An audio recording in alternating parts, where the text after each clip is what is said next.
Lo que estoy a punto de contarte cambió mi vida para siempre. Y ojalá nunca hubiera descubierto la verdad. Durante años pensé que mi familia era como cualquier otra.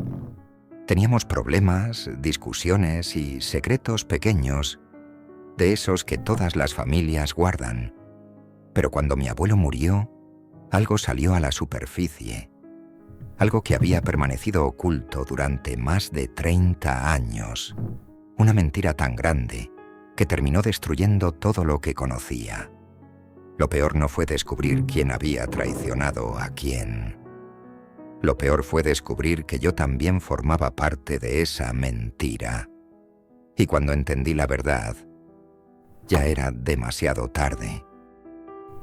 Mi abuelo Ernesto murió una madrugada de noviembre. Recuerdo perfectamente aquella llamada. Eran las 5:30 de la mañana cuando sonó mi teléfono. ¿Sí? Tu abuelo falleció hace una hora. Era mi madre. Su voz sonaba extrañamente fría. No lloraba, no temblaba, simplemente me estaba informando. En ese momento no le di importancia. Pensé que cada persona vive el duelo de manera diferente. Pero ahora, mirando hacia atrás, creo que aquella fue la primera señal. El funeral ocurrió 2 días después. Toda la familia asistió. Tíos, primos, vecinos, antiguos amigos. La iglesia olía a flores marchitas y madera húmeda. El silencio era pesado, incómodo, y sin embargo algo no encajaba. Mientras observaba a mis familiares, noté que evitaban mirarse entre ellos, especialmente mi madre y mi tío Ricardo. Cada vez que sus ojos se cruzaban, apartaban la mirada inmediatamente, como si compartieran algo que nadie más debía conocer. Después del entierro, llegó el momento de leer el testamento. Nos reunimos en la antigua casa de mi abuelo, la misma casa donde todos habíamos pasado los veranos de nuestra infancia. Las paredes estaban cubiertas de fotografías antiguas. El reloj del salón seguía marcando la hora con ese sonido metálico que recordaba desde niño. Tac, tac, tac. El abogado abrió una carpeta y comenzó a leer. Los primeros minutos fueron normales. Algunos ahorros, un terreno, objetos personales. Pero entonces ocurrió algo inesperado. Mi abuelo había dejado la casa únicamente a mi madre. Nada para Ricardo, nada para sus otros hijos, solo para ella. El silencio fue inmediato. Mi tío se puso de pie. «Eso es imposible». «Es lo que figura en el documento», respondió el abogado. «No puede ser». La expresión de Ricardo cambió completamente. Ya no parecía triste, parecía furioso. Y antes de marcharse lanzó una frase que todavía recuerdo. «Algún día todos sabrán lo que hicieron». Luego salió dando un portazo. Nadie dijo nada. Nadie preguntó. Como si todos supieran exactamente de qué estaba hablando. Excepto yo. Esa noche no pude dormir. La frase daba vueltas en mi cabeza. ¿Qué habían hecho?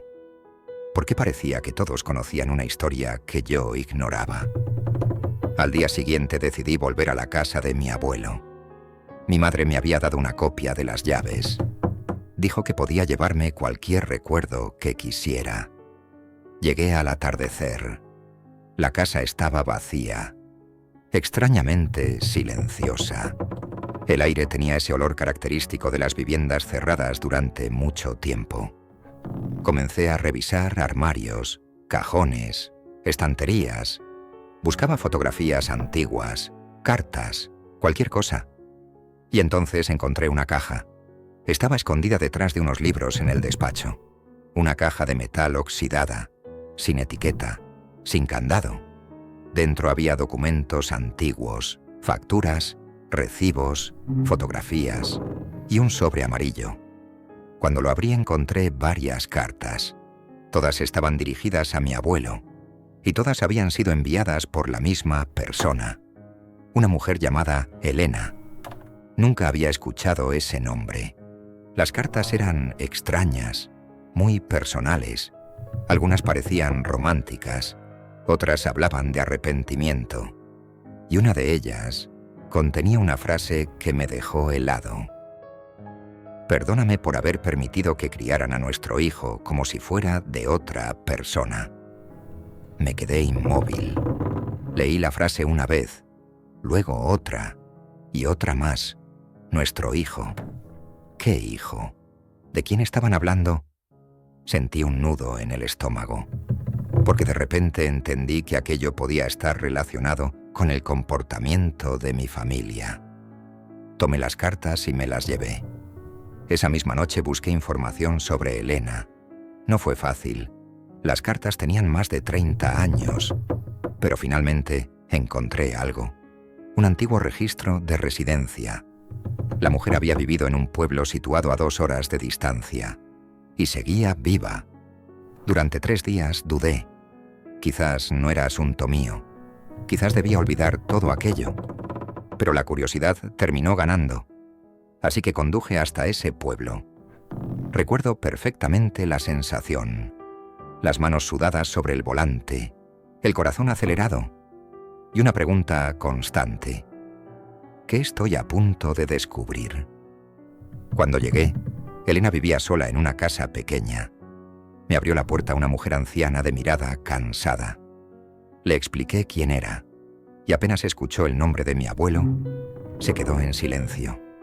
Un silencio largo, doloroso. Finalmente me invitó a pasar. Nos sentamos en la cocina. Había olor a café recién hecho. La lluvia golpeaba suavemente las ventanas. Y entonces me contó una historia que cambió todo. 35 años atrás, Elena se había mantenido una relación con mi abuelo, una relación secreta, pero ella estaba casada. Y cuando quedó embarazada, su esposo creyó que el niño era suyo. Nunca supo la verdad. Yo escuchaba sin respirar. Entonces pregunté, ¿quién era ese niño? Ella bajó la mirada y respondió, Ricardo. Sentí que el suelo desaparecía bajo mis pies. Mi tío Ricardo, el hombre que había reaccionado violentamente durante la lectura del testamento. No era hijo del esposo de Elena, era hijo de mi abuelo. Durante más de 3 décadas nadie lo había sabido. O al menos eso creía, porque todavía faltaba descubrir la peor parte. Antes de irme, Elena me entregó una fotografía. En ella aparecían ella y mi abuelo, abrazados. En el reverso había una fecha y una nota escrita a mano. La verdad nunca podrá permanecer enterrada para siempre. Regresé a casa completamente confundido. Necesitaba respuestas, así que confronté a mi madre. Cuando le mostré las cartas, palideció. Literalmente perdió el color del rostro, y entonces confesó algo. Ella siempre lo había sabido. Mi abuelo también. Ricardo también. Los 3 conocían la verdad desde hacía años. ¿Y por qué lo ocultaron? Mi madre tardó varios segundos en responder. Porque había dinero de por medio. Aquella respuesta me dejó paralizado. Resultó que el padre legal de Ricardo había sido dueño de varias propiedades. Al morir, todo pasó a Ricardo. Si se descubría que no era su verdadero padre, podía iniciarse un conflicto legal enorme. Así que decidieron guardar silencio. Todos, durante décadas. Pero la historia no terminaba ahí, porque mi abuelo había hecho algo antes de morir. Algo que nadie esperaba. Había cambiado el testamento y había dejado fuera a Ricardo deliberadamente. No por odio, sino por resentimiento. Años atrás habían discutido. Ricardo le había exigido dinero para mantener el secreto. Sí, había chantajeado a su propio padre biológico. Durante años. Mi abuelo terminó cediendo muchas veces, hasta que finalmente se cansó. Por eso dejó la casa a mi madre. Era su última forma de romper aquella cadena de manipulación. Cuando Ricardo descubrió el cambio, estalló. Demandó a la familia.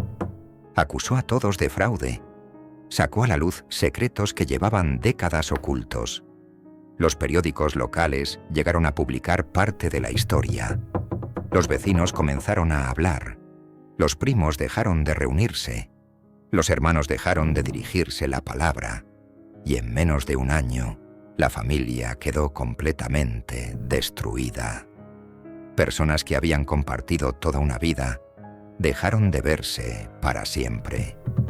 Todo por una verdad enterrada demasiado tiempo. Han pasado varios años desde entonces. La casa de mi abuelo sigue en pie, pero ya nadie la visita. A veces paso por delante y recuerdo los veranos de mi infancia. Recuerdo las risas, las comidas familiares, la sensación de que nada podía rompernos. Y entonces pienso en algo que aprendí demasiado tarde. Los secretos no desaparecen porque los ocultemos, solo crecen, se vuelven más pesados, más peligrosos. Esperan pacientemente el momento adecuado para salir a la luz. Y cuando finalmente lo hacen, suelen causar mucho más daño que la verdad original. Mi familia pasó décadas intentando proteger una mentira. Al final, fue esa misma mentira la que acabó destruyéndolo todo. Si esta historia te llegó, suscríbete. Aquí en Lo que nadie sabe, contamos lo que otros callan. Hasta la próxima.